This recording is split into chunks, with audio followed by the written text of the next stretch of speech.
OA sila. Ang Blackpink nga, mas sikat pa globally. Hindi nagdi-disguise sa Korea na tulad ng ginawa ng BINI na yan. Mga filinggera, let's see if they can sustain their slight popularity.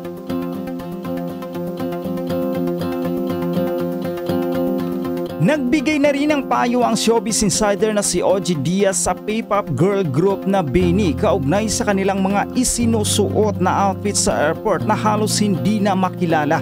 Sa latest episode ng Showbiz Update nitong linggo, sinabi ni OG na sana raw ay huwag nang ulitin pa ng BINI ang pagsusuot ng Java Walks outfit sa susunod.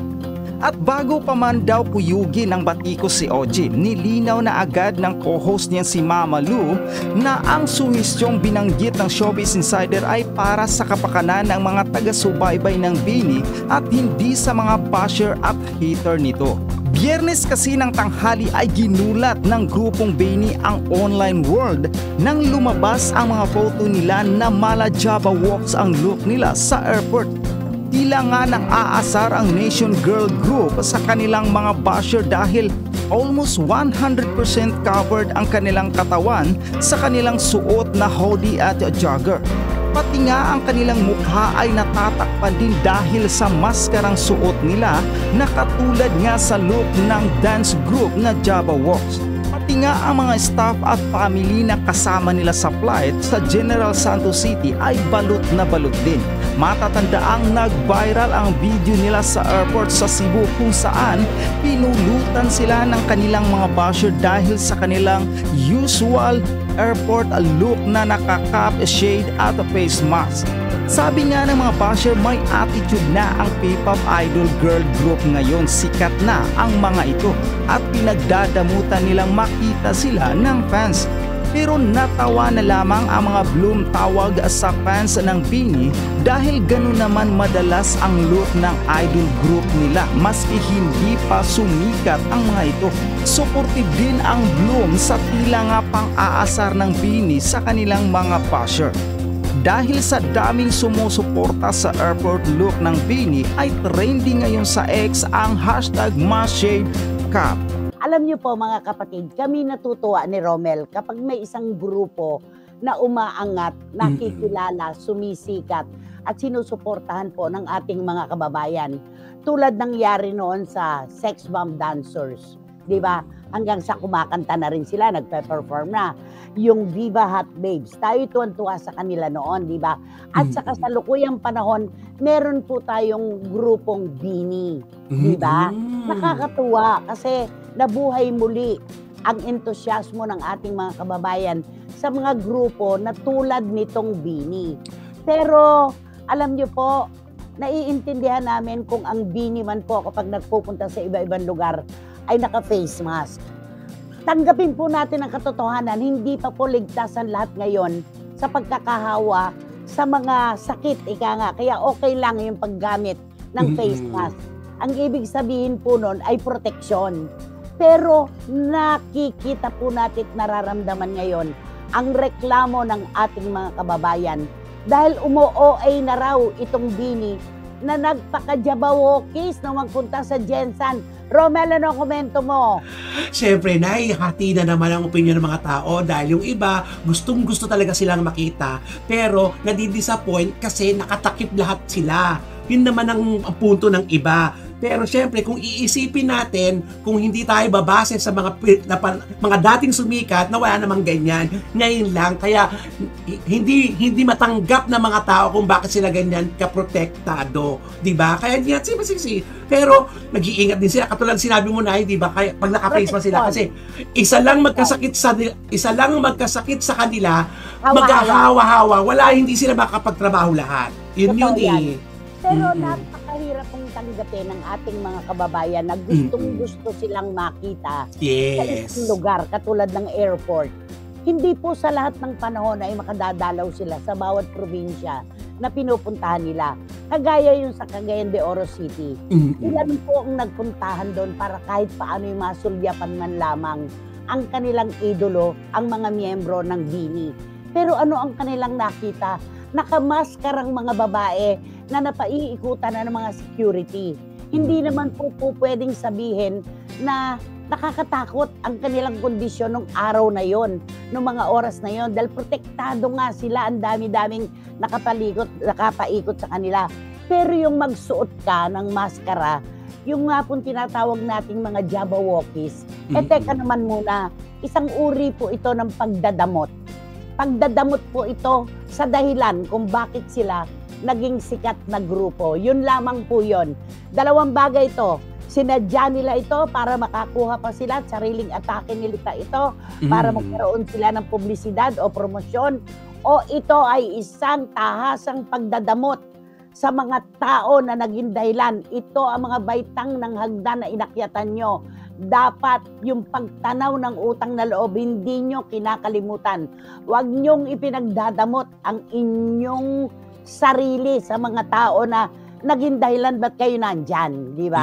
Yun, correct.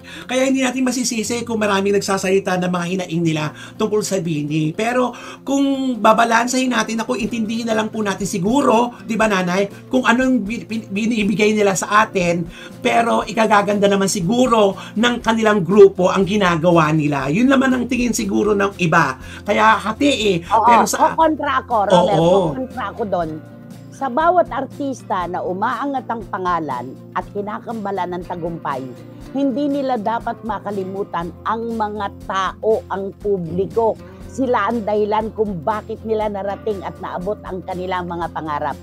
Bakit ang sex bomb noon? Bakit ang Viva Hot Babes? Talagang lantaran, lumalapit pa sila, nagpaparetrato.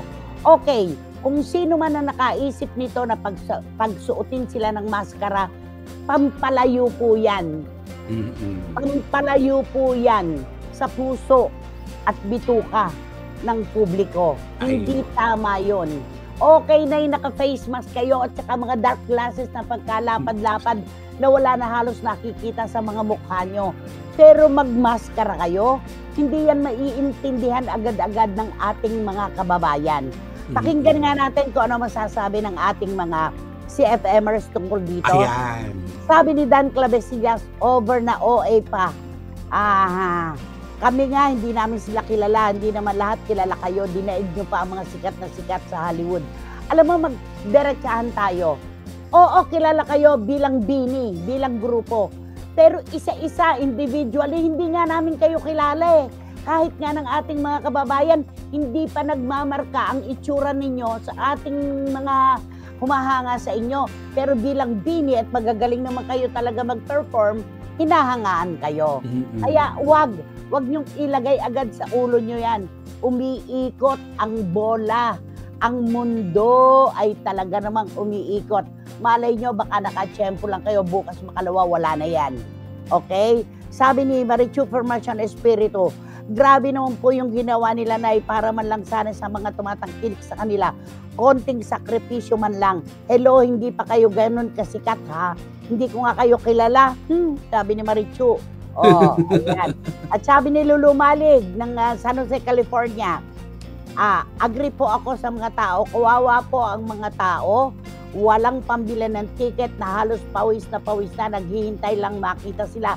Pero nagmaskara pa. Tama yan. At sabi ni Mayang si Larame Abrigo, hindi pong maiwasan na maikumpara sila tuloy sa SB19. Di hamak na masikat sila dito at sa ibang bansa.